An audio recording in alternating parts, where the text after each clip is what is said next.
আসসালামু আলাইকুম। স্যাটেলাইট নিয়ে কিছু কমন প্রশ্ন করব। আমরা তো মোটামুটি সবাই জানি যে আমাদের আসমানে প্রায় 12,000 স্যাটেলাইট আছে, আর তারা 28,000 কিলোমিটার বেগে পৃথিবীকে প্রদক্ষিণ করছে। আর এই 12,000 স্যাটেলাইট আছে 700 বা 800 কিলোমিটার উপরে, জমিন থেকে 700 অথবা 800 কিলোমিটার উপরে। তো মোটামুটি এরকম কমন তথ্যই পাওয়া যায়, এক এক জায়গায় এক এক রকম পাওয়া যায়। তো কমন এইটাই। এখন আপনাদের কাছে প্রশ্ন, মনে করেন 12,000 স্যাটেলাইট আপনার পৃথিবীকে প্রদক্ষিণ করতেছে, তো এইটার থেকে আপনি কিভাবে নেটওয়ার্ক পাবেন, কোনটার থেকে কখন নেটওয়ার্ক পাবেন? আর এগুলি তো কন্টিনিউ ঘূর্ণায়মান এবং অনেক উপর দিয়ে, যেটা কিনা খালি চোখেও দেখা যায় না। তো এত দূরের থেকে আপনি কিভাবে নেটওয়ার্ক পান?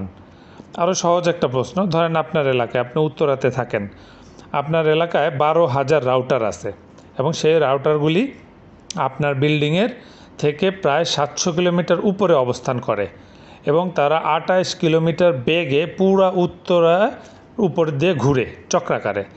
এখন আপনি কোন রাউটার থেকে কখন নেটওয়ার্ক পাবেন, আর এত উপর থেকে কিভাবে নেটওয়ার্ক পাবেন? আমাকে এই প্রশ্নের উত্তরটা আপনারা দেন। জাযাকুমুল্লাহু খায়ের। আসসালামু আলাইকুম।